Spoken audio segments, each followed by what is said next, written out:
te dije que te fueras! ¡Ven acá!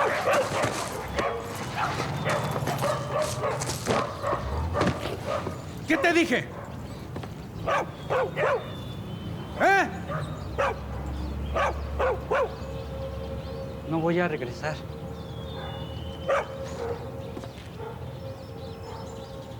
Estás loco, cabrón.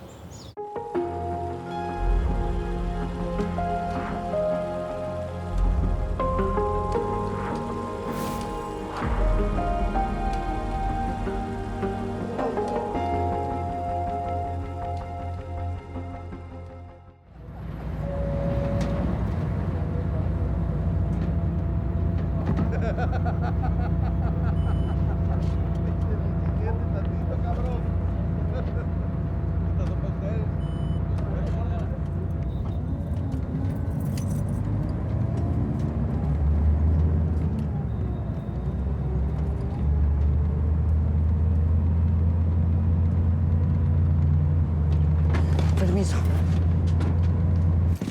Esteban.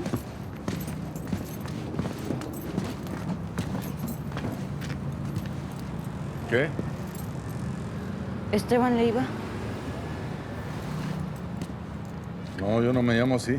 Obsesionado con el tema de las carencias y consecuencias de los hijos que crecen sin su Soy padre, Hatsin. con un guión de su propia autoría en colaboración con Paula Markovich y Laura Santullo, e inspirado en un noticiero de televisión en donde buscaban desaparecidos, el director Lorenzo Vigas dirige La Caja, una producción de 2021 que es su segundo largometraje de ¿No ficción. venías tú en ese camión? El primero fue su ópera prima Desde Allá, realizado en el 2015. En la película, Hatsin, un adolescente de la Ciudad de México, emprende un viaje hacia el norte del país para recoger los restos de su padre encontrados en una fosa común. Un encuentro casual con un hombre que tiene un notable parecido físico con su progenitor lo llena de dudas y de esperanza acerca de su auténtico paradero. El encuentro del protagonista con su padre, supuesto o verdadero, tiene como trasfondo el mundo de las maquiladoras, la explotación laboral y la desaparición de personas.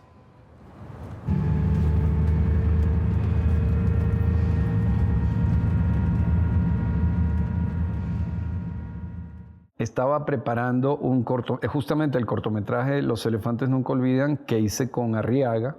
En ese momento Arriaga me ayudó a producirlo. Estaba viendo una noticia de la guerra española, en España, familiares que iban a recoger a sus seres queridos en Guernica. Y yo ya estaba metiéndome en la realidad mexicana, leyendo mucho, conociendo sobre la realidad de las fosas comunes y todo. Inmediatamente dije, claro, ¿por qué no un niño va a buscar a su padre, le entregan una caja, pero resulta que su papá parece que está vivo, que no está muerto? Se me ocurrió ahí, escribí un tratamiento de 2 páginas. Nunca me había pasado que escribo algo de una sola vez y lo dejé ahí, como una idea que me interesaba mucho, ¿no? Luego me metí a hacer Desde Allá, hice el corto, hice Desde Allá, pero después de que hago Desde Allá, cojo esa idea y le platico a Laura Santullo, que me había hecho amigo de ella, oye, se la comenté y retomé la idea. Entonces, junto con Laura, diseñamos el mundo de la película, que ocurriera en el norte, porque no tenía muy claro dónde ubicarla, que ocurriera en el norte, también que estuvieran involucradas las maquiladoras, que son un tema muy importante de la película, y también obviamente la desaparición de mujeres. Entonces, de alguna manera, orgánicamente, estos temas que a mí me estaban afectando mucho desde que llegué a México, entraron dentro de la historia. Quien nos pone en contacto es Gabriel Ripstein, que es muy amigo de Lorenzo, también amigo nuestro, pero además da la casualidad que con Gabriel muchos años atrás, de eso, digamos, habíamos trabajado en conjunto con La Zona. Él había estado vinculado con La Zona en una etapa en que La Zona la haría, que no fue así, Columbia Pictures. Entonces, ahí habíamos conocido a Gabriel y habíamos hecho amistad. En determinado momento, tengo entendido, esa parte la sabe más Lorenzo, Gabriel le menciona mi nombre porque él estaba buscando con quién desarrollar una idea que tenía. Y así fue que llegué yo a La Caja, pero no nos conocíamos. Entonces, junto con Laura, escribo un primer tratamiento, lo dejo de lado y luego retomo, pero yo no estaba completamente contento Y junto con Paula Markovich, digamos que ella retoma esa idea y le da un poco más de carne a los personajes. Y tengo un trabajo muy rico entre Paula y yo. Diseñamos mejor el personaje de Mario, que es un personaje muy importante en la película, porque es el villano, pero es también el querido, y el personaje es muy complejo. Entonces, junto a Paula Markovich, entendí mejor el personaje de Mario. Y luego Paula me abandonó, como pasa a veces con los guionistas. Para los que no lo saben, la paga es semanal. Y a partir de estos momentos nosotros nos vamos a encargar de todo. Nos vamos a encargar de darles de comer, darles un lugar donde dormir. Y ahora que suban, hasta una chamarra les vamos a regalar para quitarles el pinche frío. Gracias. Si les acomoda, entonces háganme una fila de este lado. Ya saben, con su papel en la mano. Si traen copia, mejor. Tiene que ser una identificación oficial. Arrejúntense de este lado. Cuando yo entré, ya tenían un guión, él y Laura Santullo. O sea, yo la historia, no participé en la estructura, en la creación de la historia, ni tampoco en el mundo. O sea, es un proyecto que ellos ya tenían. Lo que había era una idea muy, muy clara que tenía Lorenzo, que es esta, que aparte creo que es algo fundador y fundamental en la película, es esta idea de un niño que va a recoger los huesos o los restos de su padre y de pronto cree verlo vivo, ¿no? Entonces ese nudo, ese centro gravitacional ya existía y lo tenía Lorenzo muy claro, y es a partir de ahí que empezamos a desarrollar la trama. Fue un proceso complejo y bueno, y de hecho duró muchísimo tiempo. Estamos hablando que ese proceso lo hicimos juntos en, ¿qué será? Como 2011, 2010, hace mucho, mucho, mucho tiempo atrás, que fue la primera etapa que él hace del guión. Después trabajará con Paula y seguirá trabajando él solo. Lo que yo traté de hacer es aligerar un poco y generar un poco de humor. Un poco la personalidad un poco chistosa del padre quizás fue mi propuesta, el hecho de que sea un poco de que sean mentirosos, de que jueguen. Traté de generar un poco un ambiente entrañable para hacer un contrapeso con la sordidez del ambiente y de la historia, ¿no? Que siempre me gustó mucho, y entonces creo que es un aporte ese creo que fue mi búsqueda principal, generar personajes un poquito, generar algunas ambivalencias en los personajes para que sean más, ahora sí que contar algunos chistes,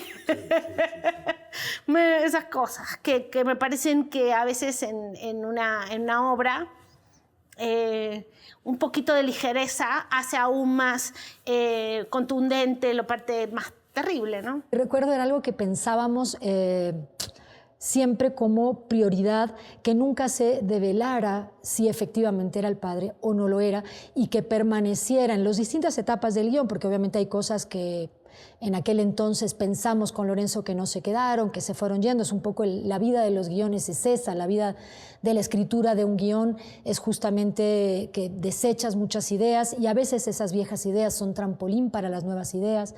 Pero recuerdo mucho que una premisa era no aclarar nunca si era el padre o no, porque al final no era el centro de la cuestión ese misterio, ¿no? Con Laura fue menos los personajes, más el mundo de la película. O sea, ubicarla en el norte, que las maquiladoras fueran muy importantes. Todo ese fue el trabajo con Laura, crear el mundo de la película. Y el trabajo con Paula fue más de personajes, fue más... Sí. Sí, en aquel momento yo tengo la idea que habían salido como unos recortes de prensa también que tenían mucho que ver con este mundo de la esclavitud laboral, o sea, todo esto que tenía que ver con gente que era cooptada por las maquilas y luego no tenía marcha atrás y no tenía modo de salir. Se volvía casi incluso como una suerte de tienda de raya donde la gente tenía una eterna deuda con las maquilas. Fue unas noticias que vimos y empezamos a indagar en torno a esa posibilidad, y un poco también del modus operandi, de alguna forma, de cómo cooptaban a la gente, cómo se la llevaban, cómo quedaban endeudados, y un poco todo ese mundo fue lo que tratamos de ir dándole forma en esa primera etapa. Y bueno, y lo otro que también creo que Lorenzo tenía muy claro es que el centro también el centro gravitacional, pero no ya de la trama, sino de la emoción, tenía que ver con los vínculos entre padre e hijo, ¿no? Eso también creo que estaba muy claro desde el arranque. Yo traté de cambiarle el título, tenía el título de La Caja, luego como hay tantas películas que se llaman La Caja, algunas de misterio, de terror, dije vamos a ver si consigo otro título, y volví a La Caja y terminó quedando La Caja, porque es una metáfora para toda la película. La maquiladora es una gran caja. La gente que va a trabajar se meten en una caja, entonces luego terminó quedando la caja, por eso es tan importante que la película empiece así, cuando le entregan su caja al niño, que luego él la regresa pensando que es un error, pensando que su padre está vivo, pero luego al final la recupera, ¿no? Y siento eso, que lo que quise es trabajé todos los personajes, incluso algunos que después nunca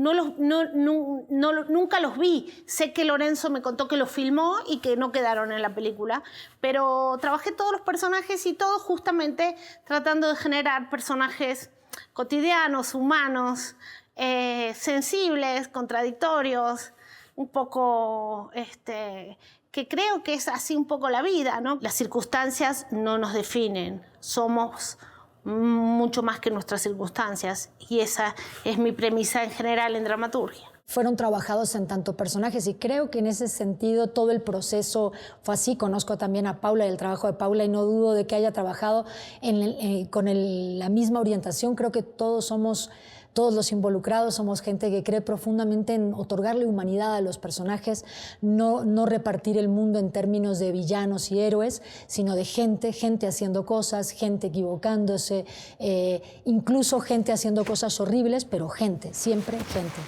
Y yo, digamos que trabajo un año más, terminando de darle forma a la historia, introduzco el tema de la mujer desaparecida, que era muy importante, que hace que la película al final sea una película sobre la identidad o la ausencia de identidad, ¿no? Como un niño desesperado por encontrar su identidad, pero también la identidad de la gente que desaparecen y cómo la gente que va a trabajar a las maquiladoras pierden su identidad porque se convierten en un número.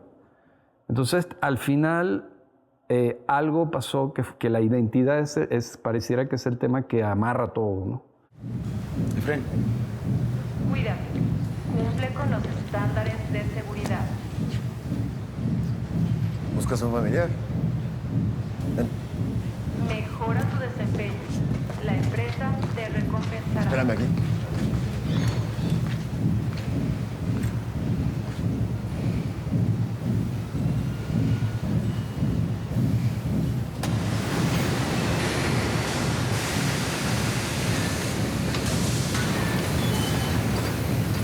No lo tenemos registrado. Puede que en otra maquila.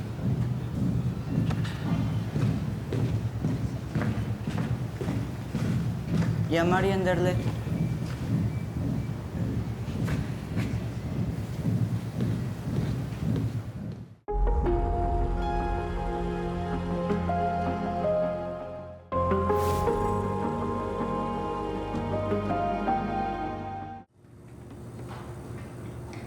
Yo me acuerdo de ti. No solo es la foto. Yo no soy la persona que estás buscando. Estás confundido. No soy yo. Aquí está, señor. Aproveche.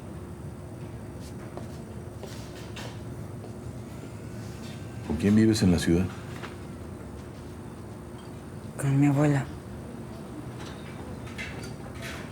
¿Y cómo está ella? Está bien. Fue la primera vez que yo participé en algo así y fue debido a que Lorenzo Vigas, el director, estuvo haciendo castings en escuelas alrededor de todo el país. Entonces, un día justamente llegó a mi escuela a hacer un casting, entonces nos avisaron que iban a hacer un casting. Me llamó la atención Entonces yo fui a ese casting, nos hicieron como una pequeña entrevista sobre ello. Después, tiempo después, como un mes si acaso, nos llamaron, bueno, me llamaron y me dijeron que tenía que ir a hacer más pruebas en una teatrería. Entonces estuvimos igual algunos meses ahí haciendo pruebas, porque no era el único, había como otros 4 chicos también.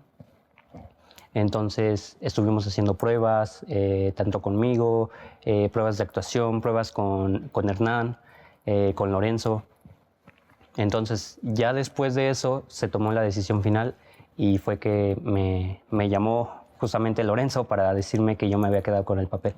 Sí, yo creo que eso fue el gran reto y el gran riesgo, y la película pudo bascular, pudo haber sido un fracaso si no conseguíamos al chico adecuado. Y hicimos un taller en la Roma con varios chicos durante 2 meses y no estaba todavía.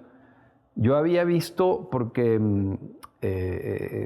había visto unos videos de chicos, y yo había visto un chico de Nesa donde en el video lo que decía era el profundo dolor que tenía por el abandono de su padre.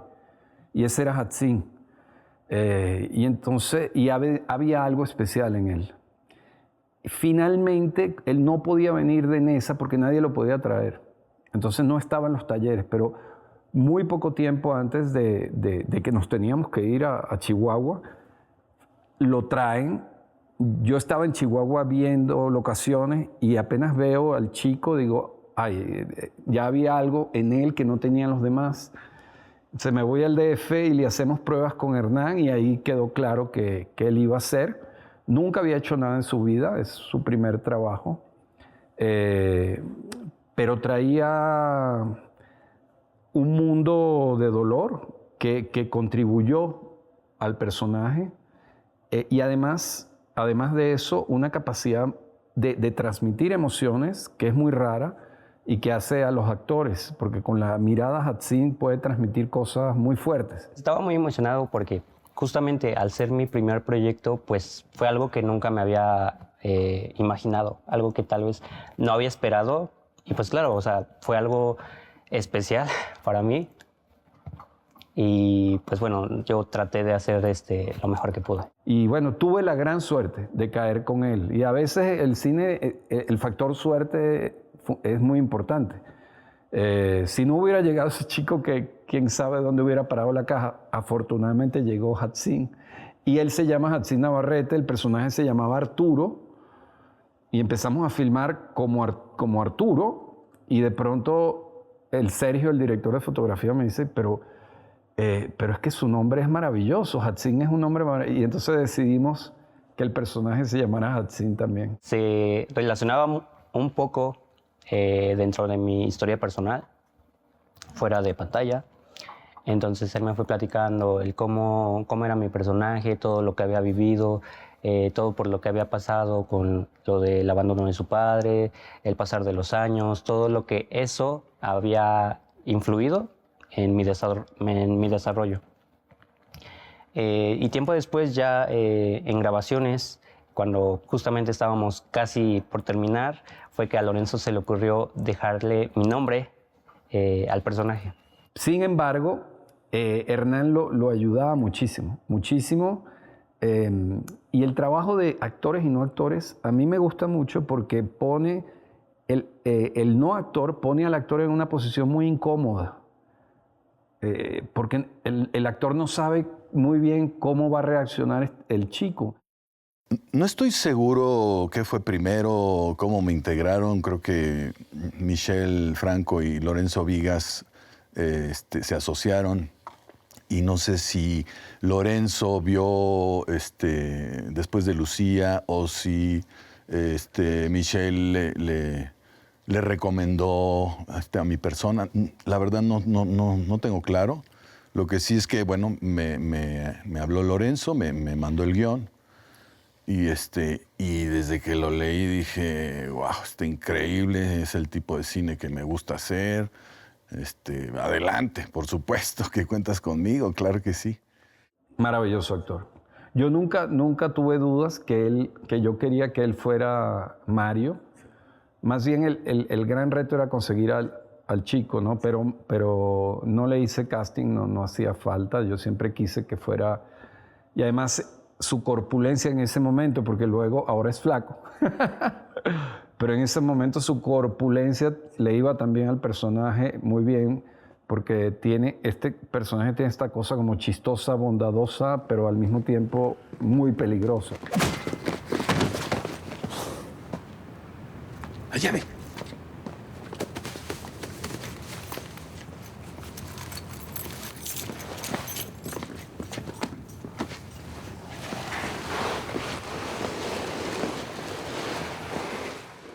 La idea del personaje es que fuera, pues, primero grande, ¿no? Que fuera alguien que imponga. Después que no supiéramos realmente si es el papá o no lo es, que siempre estuviera la duda.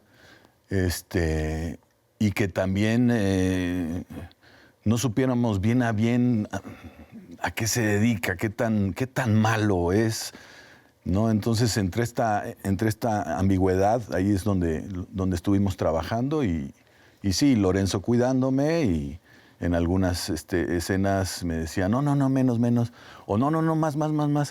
Entonces, para ir dando esta ambigüedad del personaje, ¿no?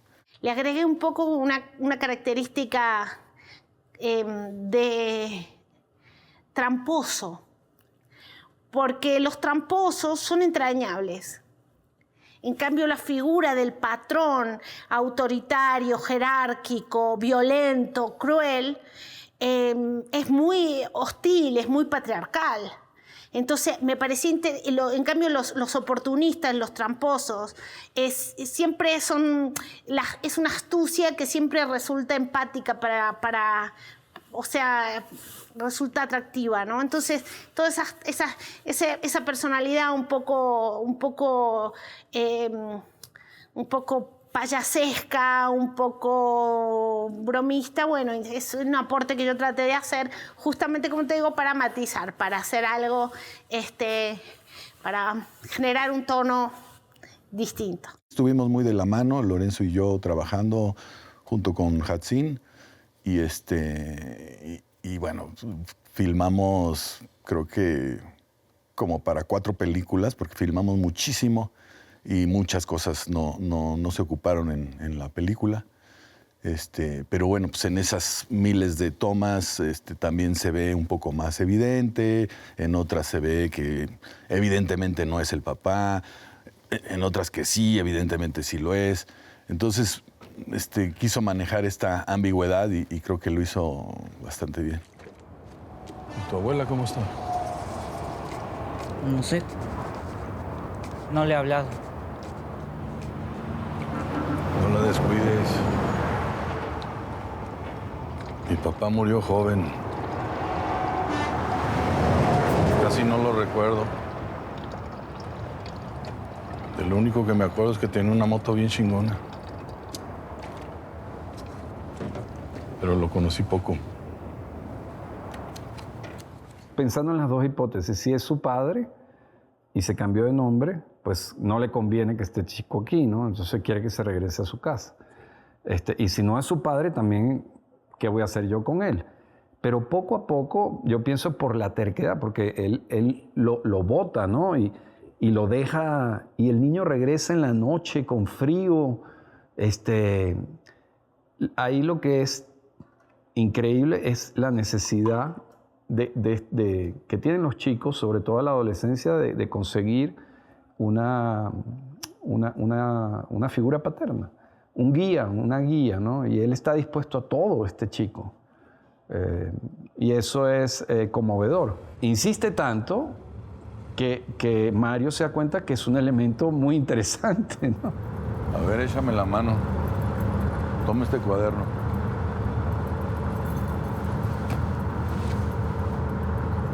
En la última hoja escribí el número de personas que contraté esta semana.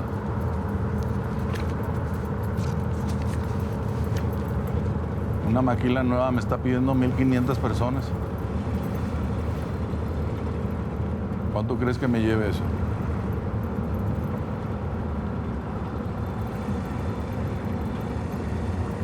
...24 semanas.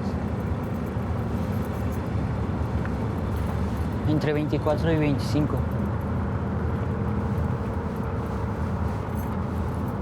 Medio año. Mario decide quedárselo, ¿no? Y lo mete en su casa. Luego, primero lo está durmiendo en un hangar, pero luego lo lleva a su casa y lo va arropando y le va dando seguridad. Y luego, más tarde en la película, le pedirá algo terrible, ¿no?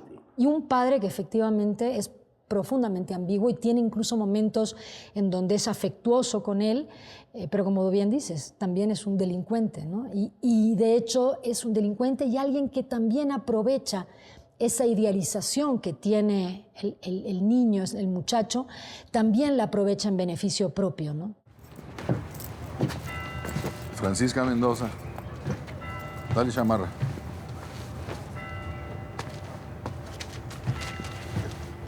Ramiro Quesada, pásale.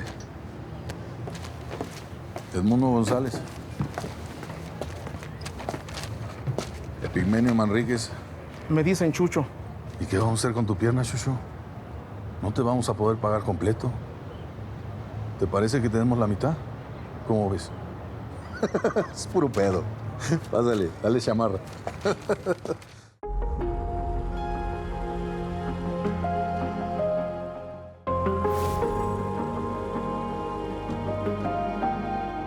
Quería filmar con cine, le hicimos en 35, lo cual fue pero afortunadamente Labo Film tiene un laboratorio maravilloso y ellos coprodujeron la película. Mantienen esos laboratorios impecables, no tuvimos ningún problema con el revelado de la película. El rodaje duró 12 semanas, solo de rodaje, y también previo estuvimos, yo diría que unas 5 semanas entre buscando locaciones y preparando la película. Y sí, pues, una de las ideas principales que tenía Lorenzo, que quería que se plasmara en la película, era que este paisaje, que estos lugares fueran protagonistas. De ahí nace la idea de hacerlos en anamórfico, y también nace la idea de filmar en celuloide. Tiene una emocionalidad la película que todavía no la tiene el video, es distinto. Y entonces, y seguro queríamos también usar los lentes Primo de Panavision, que son anamórficos y que iban a dar esa sensación de vastedad a la película. Y luego contrastarla con tomas muy cercanas del chico. Va un primer plano de Haxin con un angular muy cerca de él para que el espectador se sintiera presente y pudiera captar las emociones, aunque fueran muy sutiles, las pudiera captar. Y creo que también se logra porque Haxin hace un buen trabajo, la verdad que es un trabajo muy silencioso, pero de muy expresivo. Usamos los lentes Primo, que son de Panavision, que son unos grandes lentes muy maravillosos, muy cristalinos, muy transparentes, que nos iban a permitir captar la esencia de los lugares. Y también preocupándonos bastante de los horarios de rodaje, planificando eso muy bien, porque en exteriores es la clave. Entonces, y también otra manera que buscábamos de mostrar el lugar, su amplitud y la grandeza de esta historia mínima, filmada en un lugar máximo, era tener altura. Cómo lograr puntos altos para poder hacer ciertas escenas, partir algunas escenas por esos planos o terminarlas. Entonces, utilizamos unas grúas gigantescas de 40 metros que nos permitían ponerla en el lugar que quisiéramos y subirnos y hacer tomas desde lo alto, y eso creo que también ayudó bastante a mostrar esta inmensidad de puntos que no son tan usuales. Esa fue un poco la idea inicial, filmar de una forma como bastante clásica, un poco al estilo de las películas norteamericanas de los 70s, que yo soy me gusta mucho el cine de los 70 en Estados Unidos, y tienen esta cosa clásica donde los personajes son muy importantes, pero donde también la estética tiene como una belleza visual. Y los colores, pues, los colores de los lugares también nos llevan a los colores de los interiores, nos llevan al vestuario y a cómo va a unirse todos estos matices y formar una sola obra, una sola visualidad. La película, hay gente que me dice, oye, pero es muy bella visualmente, pero es muy fuerte, ¿no?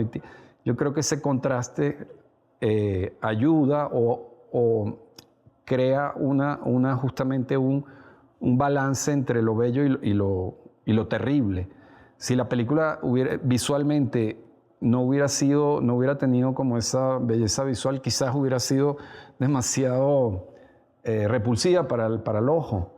Entonces fue un balance entre la belleza del entorno, de los paisajes, de cómo está filmada, porque tiene como una forma suave, ¿no? Es suave, de la forma como está presentada la película, en contraste con las emociones muy fuertes que está viviendo principalmente el joven Hatsin. Existía esa ambigüedad que nosotros queríamos captar y el paisaje nos tenía que ayudar para eso, ¿no? Entonces había que mostrarlo en su amplitud y también queríamos como estar cerca del personaje y incluir esta amplitud.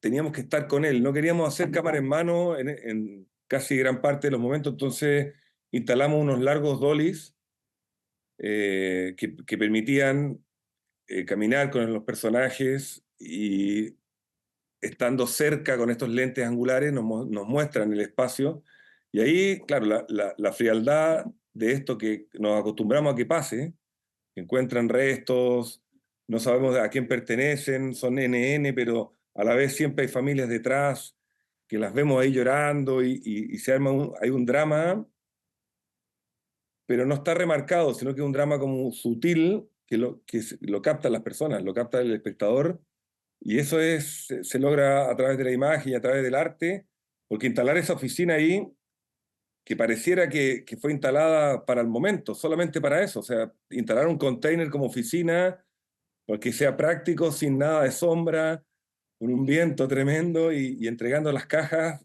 y si eso se puede hacer lo más rápido posible, mejor. Entonces está esta burocracia y esta frialdad ante esto tan tremendo que está sucediendo. Nada, era una dualidad que había que captar y bueno, no sé, yo pienso que se logró y nada, ahí está la magia y la verdad que a veces suceden las cosas y uno no está tan consciente de lo que está planteando, pero está conmovido con la situación y yo creo que traspasar esa conmoción hace que se viva, digamos, que el espectador también la viva.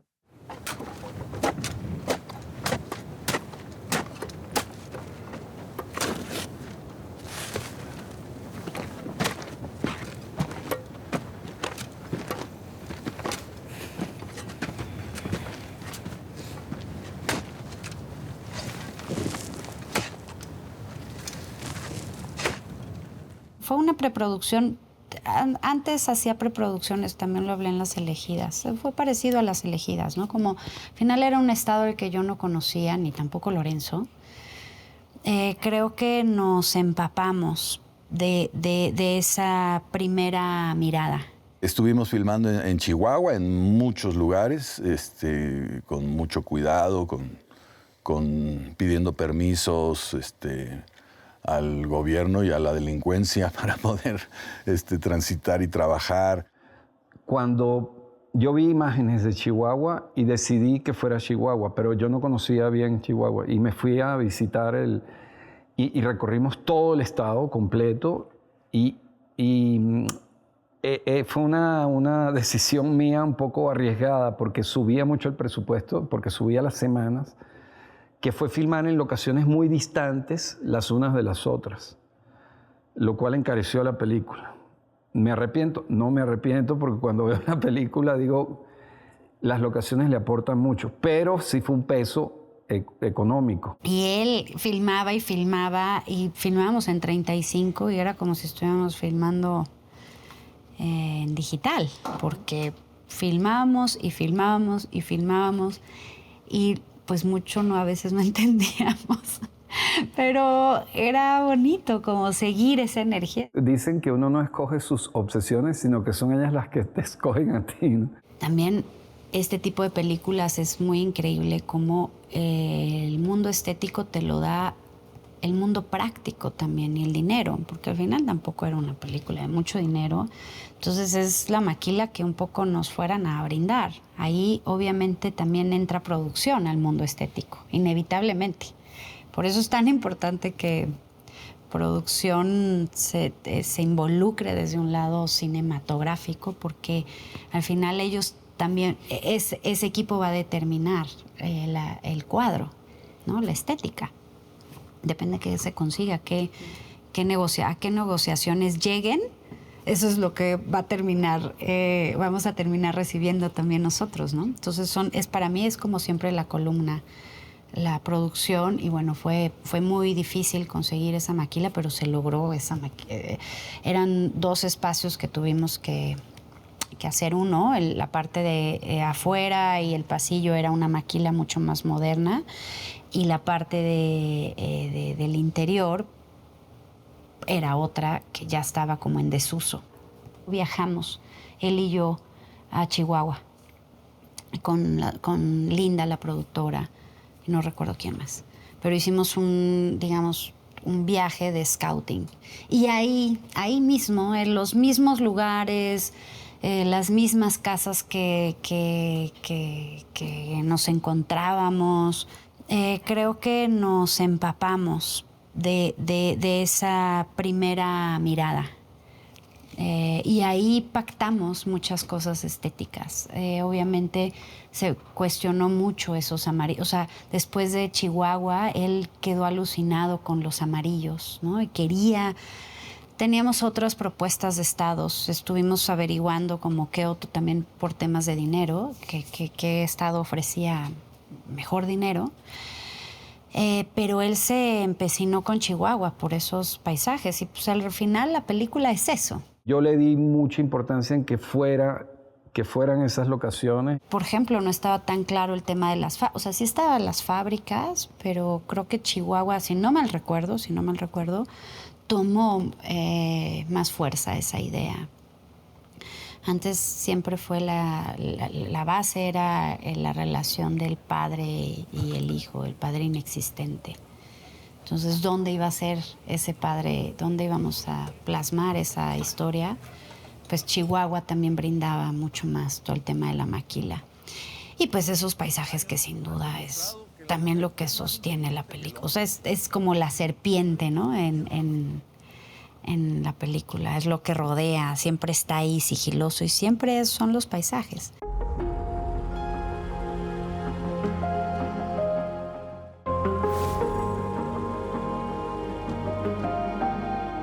A mí me gusta mucho la escena donde él va a recoger el cuerpo, los huesos, porque creamos ahí de una forma ficcionada cómo podría ser. No sabíamos muy bien, investigamos un poco cómo eran las cajas, ¿no? Cómo son las cajas que le dan a la gente. Y sí, se parecen, pero son de madera, pero Daniela Schneider prefirió que fueran de metal porque eran más atractivas.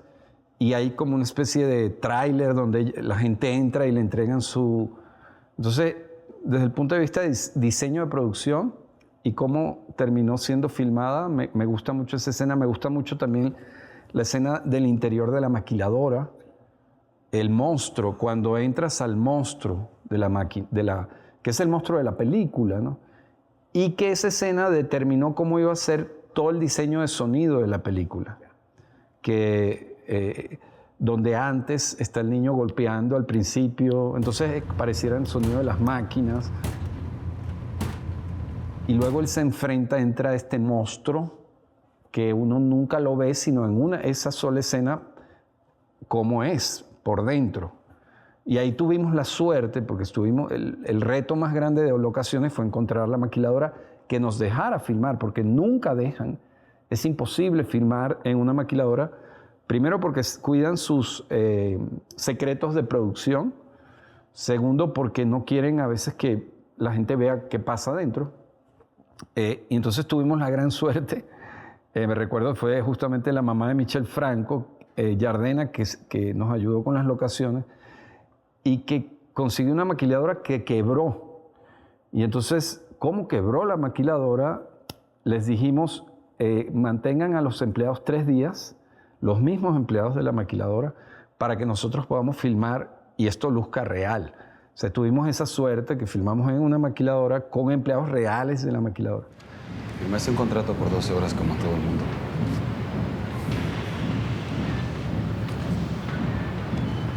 Pero las 2 horas de descanso por ley son horas de trabajo.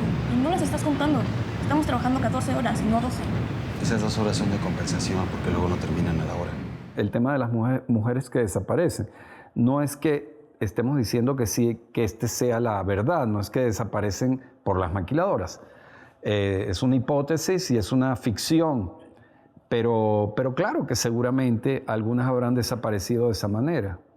Entonces en la película era importante que el niño se cuestionara sobre la identidad de la muerta, porque es también su misma pregunta sobre si su padre es o no su padre. Y es que creo que el personaje también va encontrando, el joven me refiero, va encontrando su propia moral, su propia ética a lo largo de la película. No es solo ya el proceso que tiene que ver con encontrar su identidad y a su padre, sino que también hay una suerte de encontrar su propia moral y su propia visión de mundo que en determinado momento se aplana o se pega a la del padre, este padre que consiguió, sea o no el verdadero, consigue un padre en determinado momento, pero luego también se despega y él tiene como sus propios valores o va encontrando sus propios valores, y creo que eso también es interesante del arco que le ocurre al personaje. Simplemente quería conseguir de alguna forma una figura paterna, pero nunca se imaginó en lo que ya se estaba metiendo en los negocios, precisamente de llegar al punto de ayudar a Mario a enterrar un cuerpo.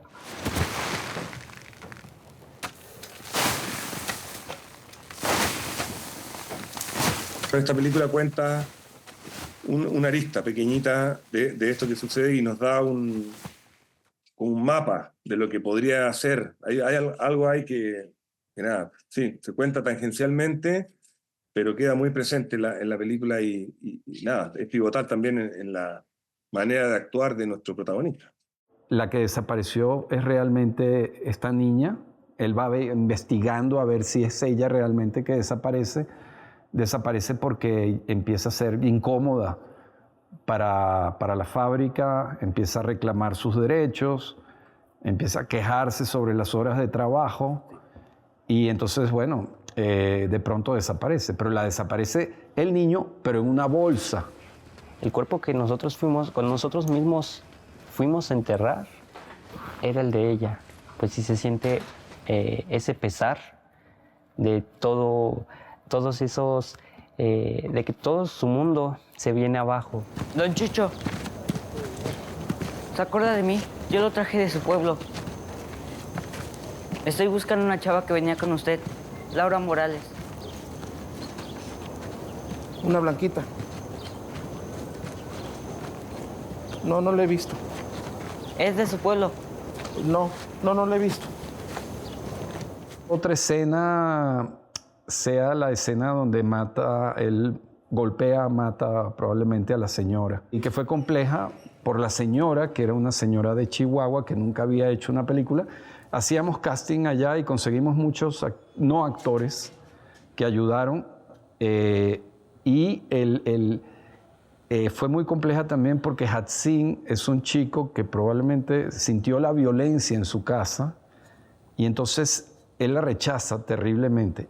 Y hasta inclusive pegarle a un saco, porque le pega un saco que habíamos puesto en el piso, le costaba trabajo.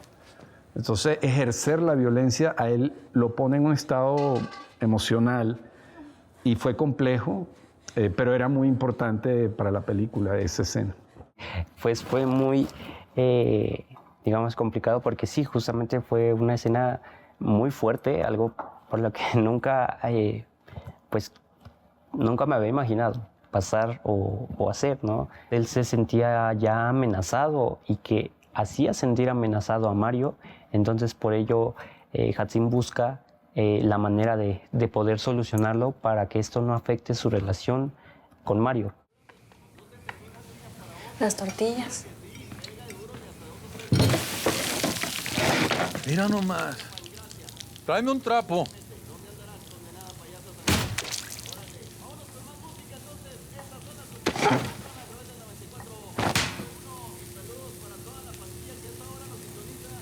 El centro emocional de la película son sus dilemas morales. Porque mi padre, que además que me confesó ya que es, porque llega un momento en el que le confiesa, pero hace estas cosas, lo apoyo, me convierto en él, quiero ser esto, ¿no? Quiero ser esto, porque en un momento él sí se lo plantea, esta es mi vida, pero eso es lo que quiero, ¿no?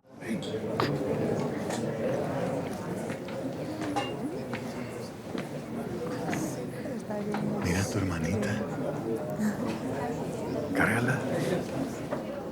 Cárgala. Pues ya en ese punto, Hatsin ya está cansado, ya está frustrado de saber de que ya no quiero esto, ya no quiero seguir con esto. A pesar del apego que ya sentía por Mario, él ya está frustrado de todos esos problemas que han estado surgiendo a raíz de querer quedarse con Mario. Entonces, por eso, pues él decide, pues precisamente darle el volantazo para que parara la camioneta y salir corriendo. ¡Estás pendejo! ¿Estás loco qué, cabrón? Pero es un escape que es prácticamente un suicidio, ¿no? Porque él se va por un camino nevado, uno no sabe, a morir, ¿no? Y milagrosamente no muere. Para mí era muy importante que la película tuviera nieve y teníamos la esperanza que nevara en Krill, porque en Krill neva y son nevadas así. Y ese año no nevó. Vivimos al sur de Chile, en la zona de Lonquimay, que estaba terminando el invierno, y tuvimos algunos días de suerte, la verdad, porque esto se pensaba hacer en Canadá, pero nos empezamos a atrasar, y el invierno se recogió demasiado en Canadá, y ya los lugares con nieve real había que haber ido muy al norte de Canadá y se tornaba imposible. Por lo tanto, se decidió cambiar al sur de Chile, que era más accesible el llegar. Filmamos unas escenas donde pusimos sal cuando recogen al chico que está congelado, casi muerto, en un restaurante de carretera. Eso lo filmamos en Chihuahua con sal, pero nos hacía falta todo el resto de las escenas nevadas y era o Canadá o Chile, y Chile era más conveniente, entonces nos fuimos a Chile y filmamos 3 días la nieve en Chile. Afortunadamente no muere, logra sobrevivir a esta nevada y este congelamiento y toma la decisión de recoger, de buscar nuevamente su caja.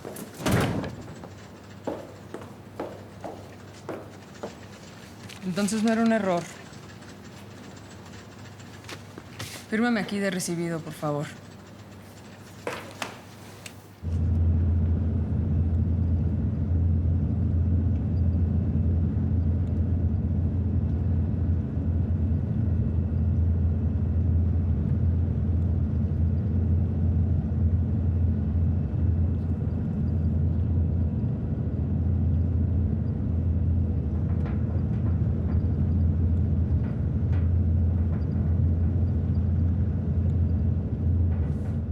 La volví a ver hasta Venecia, en el Festival Internacional. Ahí fue la segunda vez y por primera vez en pantalla grande. Y ahí sí me di cuenta que estaba muy bien hecha la película, que sí era el tipo de cine que a mí me gusta como actor y como público. Aprendí mucho, fue increíble hacer una película en un estado tan grande y realmente recorrerlo, algo que lo más bello de hacer cine es viajar y conocer a las personas y a la cultura y al lugar desde un lado mucho más íntimo. Si bien cuenta una historia muy pequeña, muy íntima, a la vez es universal. Entonces, como los cuentos, como estos cuentos que hablan de algo que pareciera insignificante y sin embargo son universales. Entonces creo que eso le pasa a La Caja y eso creo que me da un gusto y un orgullo de haber trabajado y una felicidad de haber conocido mucha gente y haber conocido México, el país, haberlo conocido profundamente, diría yo. No fue solo trabajo mío, sino fue trabajo de toda la producción, tanto el director, como los camarógrafos, como Hernán, y todo el staff. Fue un trabajo entre todos para lograr que la película tuviera esa presencia, que tuviera ese impacto y ese recibimiento entre todas las personas. Es una película interesante. Yo le tengo como mucho respeto a ese trabajo que se consiguió y creo que es una muy buena peli. Tenía una presión horrible para hacer La Caja, porque como venía de ganar el León de Oro, eso no... y además con mi primera ficción, entonces te pone una presión horrible porque tú tienes que comprobar de que puedes hacer algo igual, bueno, igual o mejor, ¿no? Yo siento que La Caja tiene un final optimista, porque al final él toma una decisión, ¿no? A pesar de que hizo algo terrible, él decide no pertenecer a ese mundo. Toma una decisión. Y estoy muy contento, muy buenas críticas, inclusive mejores críticas que para Desde Allá. Entonces estrenamos en Venecia, en la competencia oficial.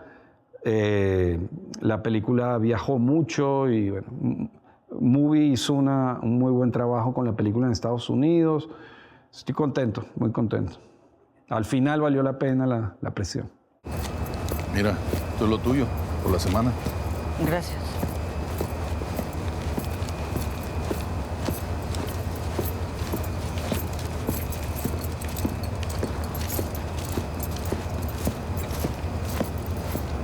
Señor, me voy a regresar al DF mañana. No me gusta mucho aquí. Le quería avisar.